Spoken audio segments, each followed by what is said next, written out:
Hello my dear student, welcome in my YouTube channel. आज हम लोग देखेंगे क्लास 11 केमिस्ट्री पार्ट 1 का चैप्टर नंबर फर्स्ट है, जो है कि some basic concept of chemistry के एक्सरसाइज क्वेश्चन का डिस्कस करने वाला हूं। तो आपके सामने रखा है क्वेश्चन नंबर 1। यहाँ पर देखेंगे आप क्वेश्चन नंबर 1.1 का मीनिंग ये होता है कि चैप्टर नंबर 1 और क्वेश्चन नंबर 1, ठीक है। तो calculate the molecular mass of the following. आपको वाटर, CO2 एंड मीथेन का मॉलिक्यूलर मास निकालना है। तो मॉलिक्यूलर मास क्या होता है? Sum of atomic mass of all the atom in a molecule. Molecule में जितने एटम होते हैं ना, उन सब का एटॉमिक मास का सम ही मॉलिक्यूलर मास होता है। तो चलिए देखते हैं। जैसे वाटर है, मॉलिक्यूलर मास ऑफ वाटर मुझे बताना है। तो इसमें हाइड्रोजन के 2 एटम हैं, ऑक्सीजन के 1 एटम है। तो यहाँ पर लिखेंगे मैं 2 into atomic mass of hydrogen plus 1 into atomic mass of oxygen. तो हाइड्रोजन का एटॉमिक मास कितना होता है? 1, तो 2 इंटू 1 प्लस ऑक्सीजन का कितना होता है? 16। तो इसको आप ऐड कर लेंगे, 2 + 16 कितना हो जाएगा? 18 AMU। RU यूनिफाइड मास इसे बोलते हैं, और AMU को एटॉमिक मास यूनिट। तो हाँ, एक बात ध्यान देंगे, हम लोग मॉलिक्यूलर मास को AMU RU में लिखते हैं हम लोग। चलिए CO2 की बात करते हैं अब। कार्बन का एटॉमिक मास कितना होता है? 12 प्लस यहाँ पर देखिए ऑक्सीजन 2 है, तो मैं 2 इंटू 16 कर रहा हूँ। तो यहाँ पर कितना हो जाएगा? 12 + 32 कितना हो जाएगा? 44 AMU RU। ऐसे ही आप थर्ड का आप देखिए, मेथेन है CH4। तो मॉलिक्यूलर मास आप मेथेन का क्या करना है? कार्बन का कितना होता है? 12 प्लस 4 हाइड्रोजन है, तो 1 इंटू 4, तो यहाँ पर आ जाएगा 16 AMU। नोट देख लीजिए आप सब, नोट में मैं कुछ लिखा हूँ यहाँ पर। Molecular mass represent in AMU। Molecular mass को किस में रिप्रेजेंट किया जाता है? AMU और U से। मोलर मास को ग्राम पर मोल में रिप्रेजेंट किया जाता है। ये पॉइंट भी नोटेड, ठीक है। जैसे मुझे बताना है मोलर मास ऑफ वाटर।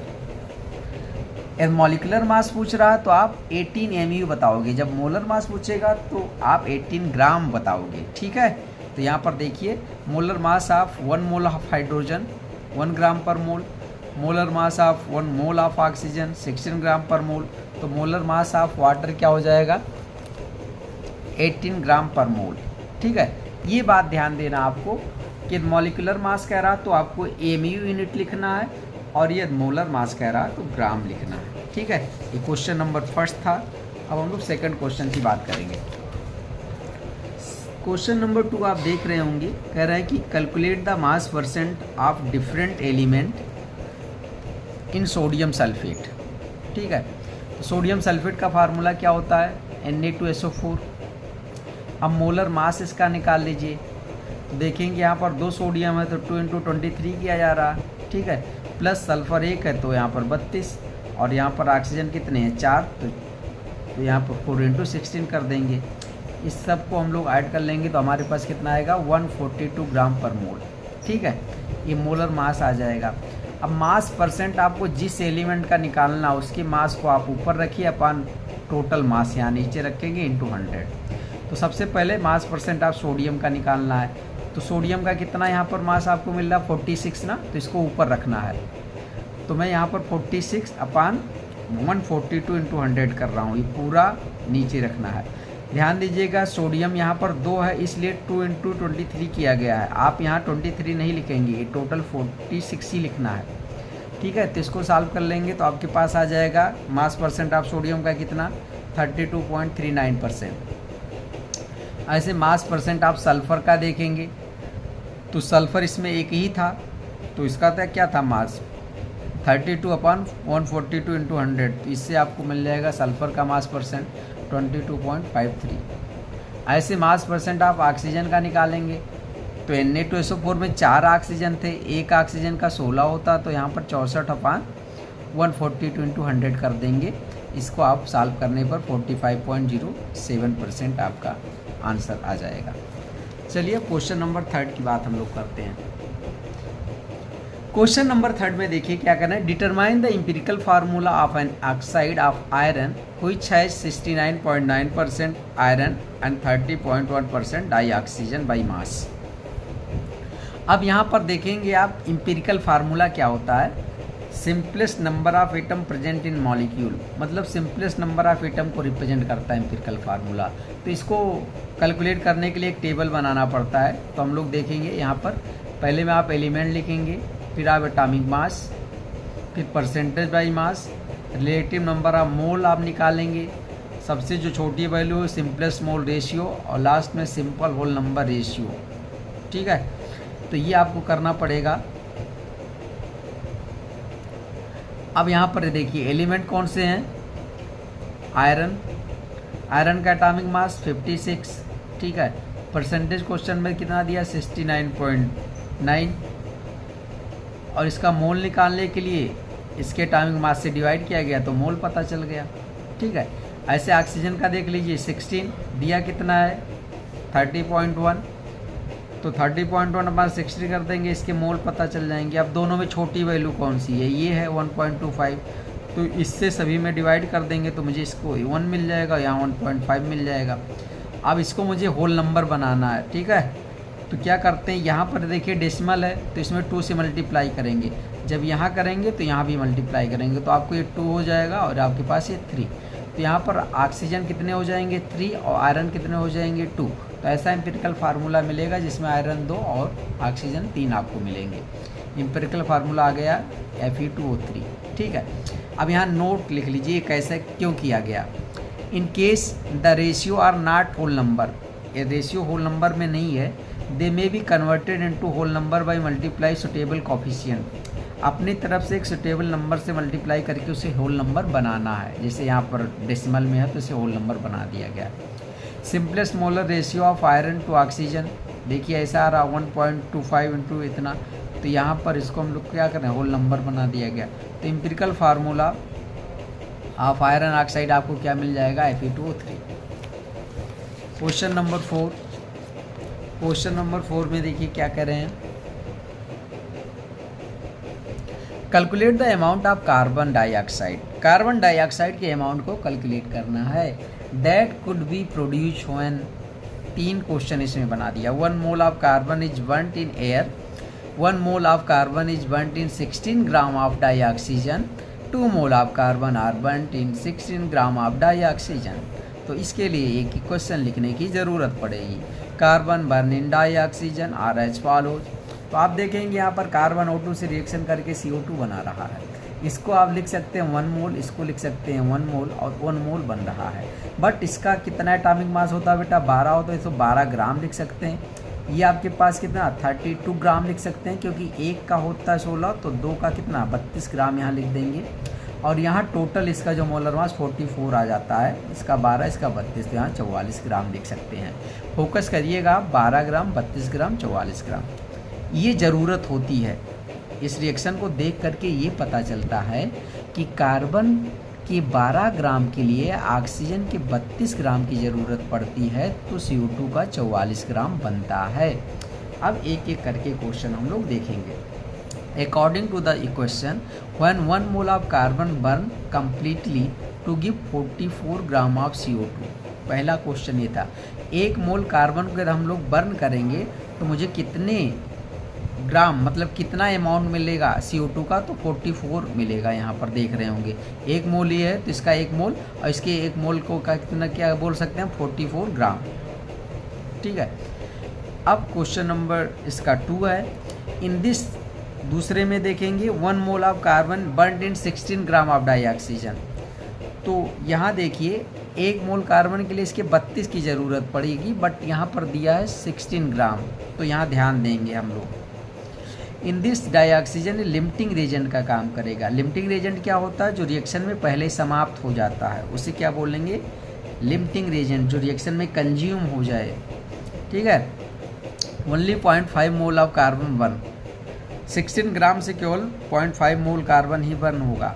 ठीक है, तो यहाँ पर देखेंगे 32 gram of water produce 44 gram of CO2, 32 gram oxygen से मिलता है 44 ग्राम CO2। तो 1 ग्राम ऑक्सीजन से कितना मिलेगा 44/32। तो ये दिए थे 16 ग्राम, तो यहाँ पर 16 ग्राम से कितना मिल जाएगा मुझे 22 ग्राम ऑफ CO2 मिलेगा। ठीक है, तो यहाँ पर ये आपके पास हो जाएगा ऑक्सीजन क्या हो जाएगा, लिमिटिंग रेजेंट हो जाएगा। Third dioxygen is limiting reagent यहाँ पर वो 2 मोल बर्न, यहाँ पर देखेंगे, या देखिए 2 mole of carbon are burn in 16 gram, यहाँ फिर से डाई ऑक्सीजन आपका लिमिटिंग रेजेंट होने वाला है। 32 ग्राम डाई ऑक्सीजन से मिल रहा 44 ग्राम CO2, तो 16 ग्राम से कितना मिल जाएगा, 22 ग्राम, तो 16 ग्राम O2 combine only 0.5 mole of carbon. ठीक है, तो ये था आपके पास अमाउंट बताने के लिए। तो इसमें बैलेंस रिएक्शन देख करके ही हम लोग करते हैं ऐसा क्वेश्चन। अब चलिए कंसंट्रेशन टर्म से आ गया question. Calculate the mass of sodium acetate. Sodium acetate नाम सुना होगा आप सबने। सोडियम एसीटेट का फार्मूला होता है CH3COONA। Required to make 500 ml of 0.375 molar aqueous solution. Molar mass of sodium acetate is 82.0245 gram per mole. ठीक है, ये डेसिमल, आप यहाँ 82 भी ले सकते हैं कैलकुलेशन को आसान बनाने के लिए। तो चलिए मोलरिटी पूछ रहे हैं, कंसंट्रेशन यहाँ पर ये दिया है ना मोलर, तो मोलर किसकी यूनिट होती है, मोलरिटी का। तो आपके पास यहाँ पर दिए हैं, तो मास ऑफ सोडियम बताना है, मोलरिटी दिया है, तो मास ऑफ सोडियम एसीटेट का हम लोग देखते हैं फार्मूला क्या यूज करते हैं। तो मोलरिटी क्या होती है, moles of solute upon volume of solution in litre, but volume में ml में दिया है, तो आप इस फार्मूले को ले आएंगे, तो W/1000 अपॉन M/BmL। ठीक है, मुझे ये W चाहिए, मास ऑफ सोडियम एसीटेट चाहिए।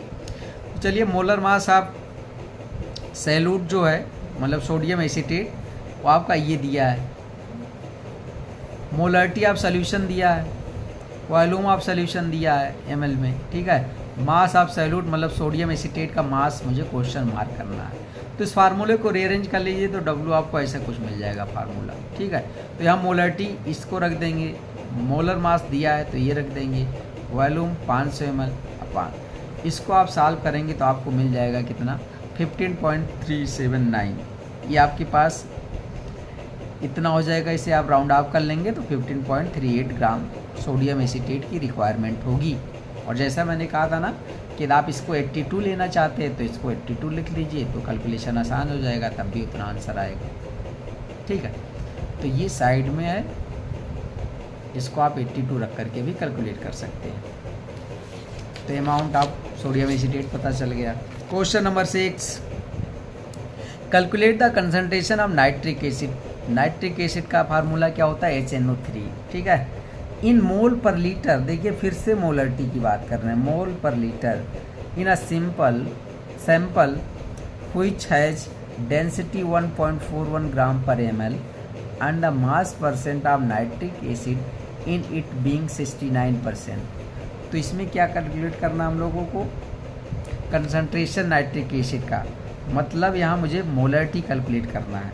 तो चलिए डेंसिटी दिए हैं तो हमें वॉल्यूम कैसे पता चलेगा, निकल जाएगा इससे। ठीक है, डेंसिटी कितना दिया, 1.41 ग्राम पर ml, mass percent of HNO3 69 दिया है। अब इसका मीनिंग क्या होता है, 69% HNO3 मीनिंग ये है 69 ग्राम HNO3 present in 100 gram solution.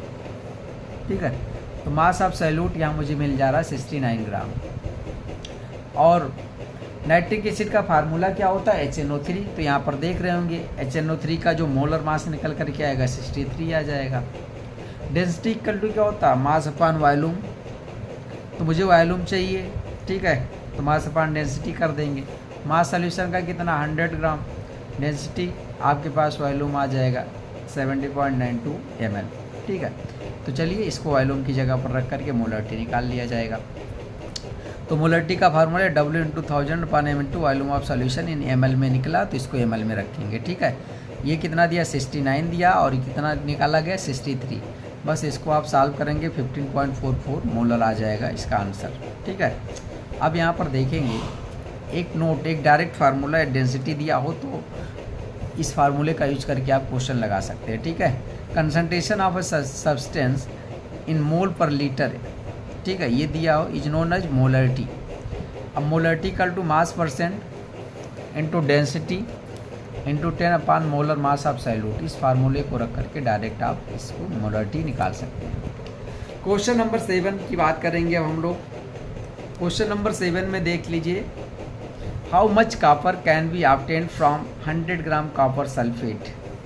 100 gram copper sulphate से कितने ग्राम आपको मिलने वाला है कॉपर, ये क्वेश्चन है। यूनिटरी मेथड यहाँ लगाना पड़ेगा। चलिए हम लोग उसी को लगा लेते हैं। 1 mole of copper sulphate contain 1 mole of carbon. देखिए कॉपर सल्फेट जो है ना, इसमें केवल एक ही तो कॉपर है, तो मोलर मास आप कॉपर सल्फेट का पहले निकाल लीजिए। तो कॉपर का कितना होता है 63.5, 32 सल्फर 4 इंटू 16 आपके ऑक्सीजन, तो यहाँ जाएगा 159.5 ग्राम पर मोल। ठीक है, तो ये मोलर मास आ गया किसका, कॉपर सल्फेट का। अब देखो ये इतना, मतलब 159.5 ग्राम कॉपर सल्फेट में कितना ग्राम कॉपर सल्फेट कॉपर है, तो 63.5 ग्राम कॉपर है। तो 1 ग्राम कॉपर सल्फेट में कितना होगा कॉपर, तो ये यहाँ से, और 100 ग्राम पूछा है तो 100 ग्राम कॉपर सल्फेट कंटेन, आप यहाँ पर ये कर लेंगे तो 39.81 ग्राम कॉपर मिल जाएगा। ठीक है, क्वेश्चन नंबर 8, ये एम्पिरिकल फार्मूला से रिलेटेड है, जो अभी हम लोगों ने एम्पिरिकल फार्मूला निकाला था उसी से ये रिलेटेड है। Determine the molecular formula of an oxide of iron in which the mass percent of iron and oxygen are 69.9 and 30.1 respectively. अभी ये दिया गया था। ठीक है, given molar mass of the oxide is 159.8 gram per mole. ठीक है, ये दिया है मोलर मास। तो मुझे बताना है आपके पास क्या, मॉलिक्यूलर फार्मूला बताना है। तो आप इंपेरिकल फार्मूला निकालने के लिए उस टेबल का यूज कर लीजिए जो क्वेश्चन नंबर 3 में देखा था। वहाँ मेरा इंपेरिकल फार्मूला कितना आया था, Fe2O3। यहाँ तक कोई प्रॉब्लम नहीं। अब देखिए इंपेरिकल फार्मूला मास। ठीक है, तो यहाँ 2 आयरन है ना, तो ये आयरन का वहाँ लिया गया होगा 56, तो यहाँ पर लिए एक्यूरेट वैल्यू इन्होंने लिया 2 इंटू 55.85। ठीक है, और यहाँ पर ऑक्सीजन 3 है तो 16 इंटू 3 कर दिया, तो यहाँ पर यार कितना 159.7 ग्राम। ठीक है, ये जो इन्होंने दिया है इसका आ जा रहा है क्या, मोलर मास। ठीक है, तो एक रिलेशन होता है यहाँ पर molecular formula equal to empirical formula raise to मतलब n इंटू n। ठीक है, अब n यहाँ से निकाल लेंगे तो मोलर मास अपान एम्पिरिकल मास, तो एम्पिरिकल मास हमारा ये निकल करके आया है और मोलर मास दिया है इसमें। ठीक है, तो यहाँ से A1 आ जाएगा। तो फार्मूला क्या होगा, मॉलिक्यूलर फार्मूला, यहाँ एम्पिरिकल फार्मूला लिखाओगे और यहाँ पर आपके पास इंटू 1 करेंगे, तो मॉलिक्यूलर फार्मूला आपका वही होगा जो एम्पिरिकल फार्मूला होगा, Fe2O3 इंटू 1। तो मॉलिक्यूलर फार्मूला ऑफ ऑक्साइड क्या होने वाला है, Fe2O3। ठीक है, तो molecular formula and empirical formula are same इसके लिए हो जाएंगे। चलिए क्वेश्चन नंबर 9 की बात हम लोग करते हैं। यहाँ पर तो आपका मास पूछ रहा है, एवरेज एटॉमिक मास निकालना है। ठीक है, क्लोरीन का। Calculate the atomic mass average, यहाँ पर आप chlorine using the following data. Percentage यहाँ पर दिया क्लोरीन के 2 हैं। ठीक है, एक तो क्लोरीन 35 है, एक क्लोरीन 37 है। नेचुरल एबंडेंस कितना दिया है 75.77, यहाँ पर 24.23। यहाँ पर मोलर मास इसका दिया है। ठीक, एवरेज एटॉमिक मास मुझे निकालना है, तो A1 X1 plus A2 X2 plus dash dash जितने भी होंगे अपान 100 कर देना है। यहाँ A1 A2 क्या है, एटॉमिक मास ऑफ आइसोटोप, जैसे एटॉमिक मास ये दिए हैं। ठीक है, X1 X2 क्या हो जाएगा, रिलेटिव एबंडेंस ऑफ आइसोटोप, मतलब ये कितना एबंडेंस दिया गया है। तो बस यहाँ पर देखिए A1 A2 की वैल्यू मैंने लिख लिया, X1 X2। तो average atomic mass of chlorine जब निकालेंगे आप सब, तो यहाँ पर आएगा 35.5 अप्रॉक्स। ठीक है, तो ऐसे निकाला जाता है average atomic mass. Question number 10, question number 10 में देख लीजिए आप सब। इन 3 मोल ऑफ एथेन, एथेन तो नाम सुना भी है और इसका फार्मूला क्या होता है C2H6। Calculate the following. 3 mole ethane में मुझे क्या करना, number of moles of carbon atom. देखते हैं 1 मोल C2H6 में कितने मोल कार्बन है, 2 मोल ऑफ कार्बन एटम, क्योंकि भाई 2 ही तो कार्बन दिख रहे हैं। तो number of moles of carbon in 3 मोल में कितने हो जाएंगे, 2 इंटू 3 मतलब 6 मोल ऑफ कार्बन एटम। तो ये पहला क्वेश्चन होगा, 6 मोल of carbon atom. Number of moles of hydrogen atom निकालने हैं, अब आप देख लीजिए यहाँ C2H6, 1 मोल एथेन में कितने हाइड्रोजन है 6, तो 3 मोल एथेन में कितने पूछ रहे हैं, तो 18 मोल ऑफ हाइड्रोजन एटम आ जाएगा। यहाँ पर आप देख लीजिए बेटा C2H6 है ना, इसमें आपको देखोगे तो 6 कार्बन मिलेगा 3 मोल में, ये 3 आगे कर दिया हूँ ना, और यहाँ 18 मोल ऑफ हाइड्रोजन मिलेगा, तो इससे भी आप जान जाइए। Number of molecule of ethane, अब मॉलिक्यूल एथेन निकालने के लिए आप अवोगाड्रो नंबर से मल्टीप्लाई करना पड़ेगा। तो 1 मोल एथेन में कितने मॉलिक्यूल एथेन के होते हैं, 6.022 × 10⁻23 मॉलिक्यूल, ठीक है। तो 3 में कितना होगा, तो 3 × 6.022 × 10⁻23, बस आ जाएगा आपके पास 18.066 × 10⁻23 मॉलिक्यूल ऑफ एथेन। अब हम लोग क्वेश्चन नंबर 11 की बात करते हैं। क्वेश्चन नंबर 11 देख लीजिए, what is the concentration of sugar, sugar का फार्मूला क्या है, C12H22O11 in mole per litre if it's 20 gram are dissolve in enough water to make a final volume up to 2 litre, ठीक है। तो मुझे concentration बताना हो, कंसंट्रेशन मतलब यहाँ पर हम लोग मोलरिटी बताने वाले हैं, मोल पर लीटर यहाँ पर लिखा है यूनिट, तो मोलरिटी बताना है।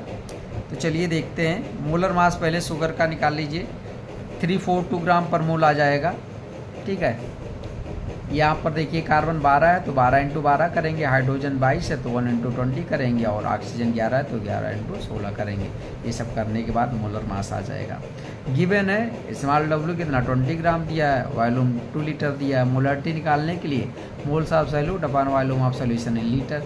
अच्छा, ये मोलरिटी को अपॉन भी लीटर कर सकते हैं। मोल निकालने के लिए स्मॉल W/m, तो बस molarity equal to W/m × V litre यहाँ कर दिया। तो W स्मॉल W 20 दिया, 342 आपने लिखा तो लीटर दिया है। इसको सॉल्व कर लीजिए तो आपके पास मोलरिटी कितना आ जाएगा, 0.0292 मोलर, ठीक है। ये आपके पास आंसर है। अब हम लोग देखते हैं क्वेश्चन नंबर 12। क्वेश्चन नंबर 12 में क्या कह रहा, if the density of methanol is 0.793 kilogram पर लीटर, ठीक है। What is its volume needed for making 2.5 liter of its 0.25 molar solution, मतलब EM solution, ठीक है। डेंसिटी दिया है किलोग्राम पर लीटर इतना, इसको आप ग्राम पर लीटर में चेंज कर लीजिए, ठीक है। तो आप इसको ऐसे लिख सकते हैं 793 ग्राम पर लीटर। फाइनल वॉल्यूम कितना दिया है, B2 2.5, यहाँ से देखेंगे। फाइनल मोलरिटी कितना दिया, 0.25 मोलर। मोलरिटी ऑफ इनिशियल मुझे निकालना है, इनिशियल वॉल्यूम मुझे निकालना है। तो चलिए देखते हैं। मोलर मास ऑफ मेथेनॉल पहले निकाल लीजिए। कार्बन 1 है तो यहाँ पर 12 लिख दिया गया। हाइड्रोजन यहाँ से देखिए 3 और 1 4, तो यहाँ 4 लिख दिया गया, 1 × 4, और यहाँ एक ऑक्सीजन है तो 16, तो 32 आ रहा इसका मेथेनॉल का मोलर मास, ठीक है। मोलरिटी निकालने के लिए हम लोगों के पास क्या है, आप देखेंगे यहाँ पर molarity moles of solute upon volume of solution in litre. तो मोल्स निकालने के लिए स्मॉल W/m और यहाँ वॉल्यूम लीटर में, तो आपके पास यहाँ पर आपको स्मॉल W क्या 793 ग्राम दिया गया था, और ये आपके पास 32 ग्राम पर मोल था। तो ग्राम ग्राम से कैंसिल हो जाएगा, मोल ऊपर जाएगा तो और मोल पर लीटर हो जाएगा। तो यहाँ से आपको मोलरिटी मिल जाएगा 24.78 मोल पर लीटर। तो अब ये मोलरिटी निकल करके आया, ठीक है। अब यहाँ पर आप देखेंगे वॉल्यूम निकालना है, तो डाइल्यूशन फार्मूला यूज करेंगे। ये डाइल्यूशन फार्मूला है M1V1 = M2V2, ठीक है। तो मुझे यहाँ से V2 चाहिए, तो V2 चाहिए तो क्या हो जाएगा आपके पास, V2 यहाँ पर दिया था। अच्छा, मुझे इनिशियल वॉल्यूम चाहिए, ठीक है, B1 चाहिए, तो B1 चाहिए तो आपके पास क्या हो जाएगा, M2V2 अपॉन M1 हो जाएगा। तो अब यहाँ पर वैल्यू रख देंगे। M2 कितना दिया, 0.25, V2 वॉल्यूम की 2.5, और अभी हम लोगों ने इस मोलरिटी को निकाला, तो ये कर देंगे तो हमारे पास वॉल्यूम आ जाएगा 25.22 ml, ठीक है। आप यहाँ पर देख लेंगे डेंसिटी दिया तो वेट कैसे निकाला जाएगा ये बताया गया, ठीक है। डेंसिटी इक्वल टू क्या होता है, मास अपॉन वॉल्यूम। तो मुझे कितना डेंसिटी इतना दिया है, तो यहाँ पर ये कर लेंगे, क्या आ जाएगा आपके पास मास कितना आ जाएगा, 793 ग्राम, ठीक है, जो यहाँ पर लिखा हुआ। क्वेश्चन नंबर 12 हम लोगों ने कंप्लीट कर लिया है। अब देखते हैं कोई question number 13। Pressure is determined as force per unit area. ठीक है, प्रेशर क्या होता है? Force per unit area of the surface. The SI unit of pressure pascal is as shown below. 1 pascal equal to क्या होता है? 1 Newton पर metre square. ठीक है, if mass of air at sea level is 1034 gram per centimetre square. ठीक है, calculate the pressure in pascal. Pressure is the force of that is weight per unit area. ठीक है, अब weight of air at sea level दिया है। ठीक है, यहाँ पर देखोगे आपके तो किस में दिया है? 1034 ग्राम पर सेंटीमीटर स्क्वायर। ठीक है, तो यहाँ पर ये लिख रहे हैं 1034, मतलब इसको किलोग्राम में चेंज कर लिया। ठीक है, तो ये क्या होता है? m इंटू जी, और ये मास कितना? इतना, और ये जी क्या है? ग्रेविटी 9.8। तो अब यहाँ से निकल जाएगा क्या? 10.1332 किलोग्राम इंटू मीटर पर सेकेंड स्क्वायर।